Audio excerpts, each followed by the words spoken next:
The clash between the Israelites and the Philistines marked a pivotal moment in ancient history, one where the sacred Ark of the Covenant fell into enemy hands. But who were the Philistines? Were they truly wicked, as depicted in the Bible, or does history tell a different story? In this video, we'll dive deep into the dramatic battle that led to the Ark's capture, explore the culture and lineage of the Philistines, and examine alternative perspectives on their character beyond biblical accounts. The story begins in 1 Samuel 4, where the Israelites were locked in a bitter struggle against their ancient enemies, the Philistines. The Israelites had set up camp at Ebenezer, while the Philistines were stationed at Aphek. Conflict between the two nations was frequent, but this battle would be different. It wasn't just a fight for land or dominance. It was a spiritual confrontation that would test Israel's faith and the perceived power of their God, Yahweh. The arrival of the Ark caused a surge of morale among the Israelites, and their shouts of joy echoed across the land. However, this confidence was misplaced. The Philistines, initially terrified by the Ark's presence, resolved to fight harder, fearing enslavement if they lost.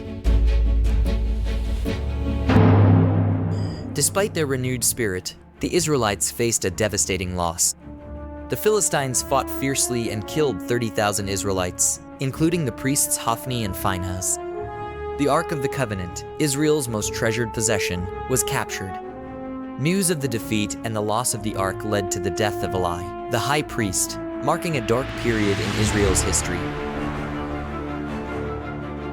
This event wasn't just a military defeat, it was a spiritual crisis. The capture of the Ark symbolized that God's favor had seemingly departed from Israel, underscoring the consequences of their disobedience and corruption.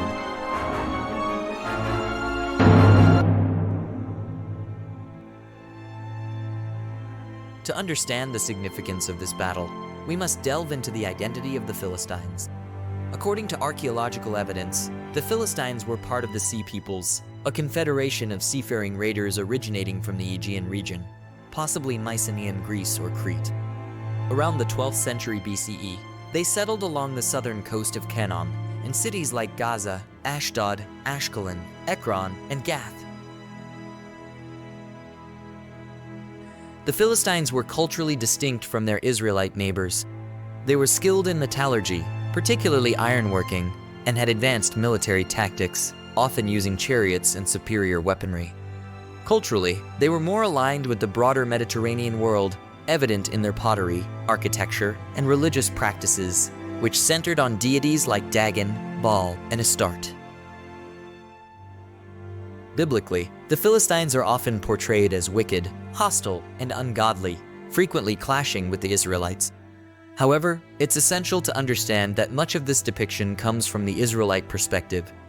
Alternative sources, such as Egyptian records, describe the Sea Peoples, including the Philistines, as formidable warriors rather than inherently evil. Archaeological evidence suggests that the Philistines had a complex society with a rich culture and were not merely ruthless invaders. They had trade networks, artistic achievements, and practiced rituals that were not unlike those of their neighbors. Some scholars argue that the portrayal of Philistines as wicked in the Bible reflects more of the political and religious tensions of the time rather than an objective moral judgment. After capturing the Ark, the Philistines placed it in the Temple of Dagon in Ashdod. But instead of celebrating victory, they were plagued with disasters. The statue of Dagon fell before the Ark, and the people of Ashdod suffered outbreaks of disease, demonstrating that even in defeat, Yahweh's power could not be contained or mocked. Ultimately, the Philistines returned the Ark to Israel, recognizing it brought more calamity than blessing. This marked a significant turning point, showing that divine power transcended human conflict. The Ark of the Covenant has fascinated scholars, theologians, and alternative historians for centuries. While traditionally viewed as a sacred religious object, some theories suggest that the Ark was far more than just a symbol of God's presence. Could it have been an advanced technological device? Let's explore some of these alternative perspectives that challenge the conventional narrative. Descriptions of the Ark in the Bible often highlight its immense power and the danger it posed to those who handled it improperly.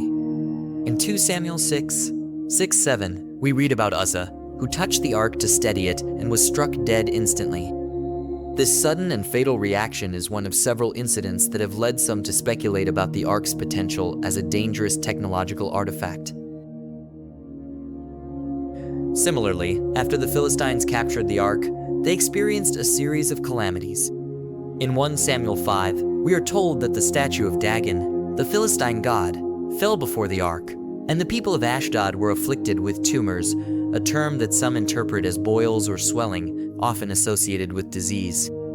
The suffering was so severe that the Philistines moved the ark from city to city, only to be met with more plagues, which many have reinterpreted as symptoms akin to radiation sickness. In alternative theories, these accounts are seen not as mere divine punishments, but as potential evidence of a technological force. Some researchers suggest that the ark might have contained radioactive materials or served as an ancient energy source. The detailed construction of the ark, involving gold overlays and precise measurements, has been compared to a type of capacitor, a device used to store electrical energy. Proponents of this theory also draw on the broader idea of ancient advanced technologies, often attributed to lost civilizations or even extraterrestrial influences. These theories propose that the ark could have been a technological gift, either from an advanced ancient society or, as some suggest, from beings not of this world.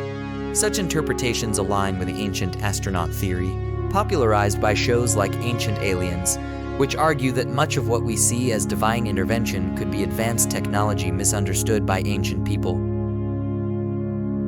However, these perspectives are not without their critics. Mainstream scholars and archaeologists point out that these theories are speculative and lack direct evidence. The accounts of the ark's power in the Bible, such as in 2 Samuel 6 and 1 Samuel 5:6, are often viewed as metaphorical or theological, representing divine authority rather than literal descriptions of technological effects.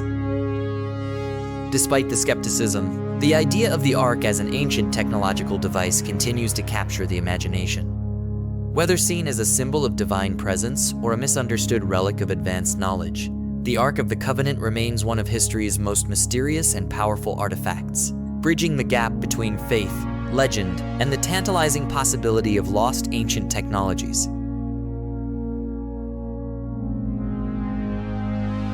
One location that is perhaps more intriguing than others, and one where researcher and author Graham Hancock made a compelling argument for in his book The Sign and the Seal, at the end of an investigation that he would claim led him out of mainstream journalism. According to Hancock's extensive research, the Ark of the Covenant resides in the town of Axum in Ethiopia, specifically a small church known as the Cathedral of St. Mary of Zion. Hancock even spoke to some of the priests whose duty it was to guard the ancient relic in this small, unassuming building. Hancock had arrived at a similar conclusion before this apparent confirmation. He would offer that, his own conclusions aside, he quite simply believed the conviction in the priests' eyes as they spoke to them.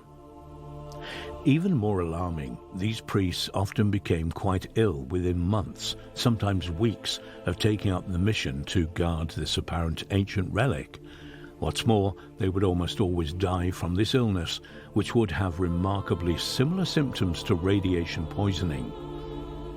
Might Graham Hancock be correct, and the Ark of the Covenant resides in an unassuming location in Ethiopia? Or might it reside in an equally unassuming chapel in Scotland, or even under Temple Mount in Jerusalem? Perhaps one last thing to consider is that some scholars and translators of ancient texts suggest there could be a second Ark, if not several more. One thing is certain: if the Ark of the Covenant is ever found and revealed to the world, it will be the most historic discovery of all time. The battle between the Israelites and the Philistines, and the subsequent capture of the Ark, remains a powerful narrative of faith, conflict, and the dangers of treating sacred objects as mere tools of war. The Philistines, often viewed through the lens of their adversaries, were more than just enemies. They were a people with their own rich culture and history. As we reflect on this ancient story, we are reminded that history often has multiple perspectives, each shedding light on the complexities of human civilization. In addition, the Ark's story invites us to ask deeper questions about our past, urging us to look beyond conventional narratives and explore the hidden connections between history, technology, and spirituality. What truly lay within the Ark's golden walls?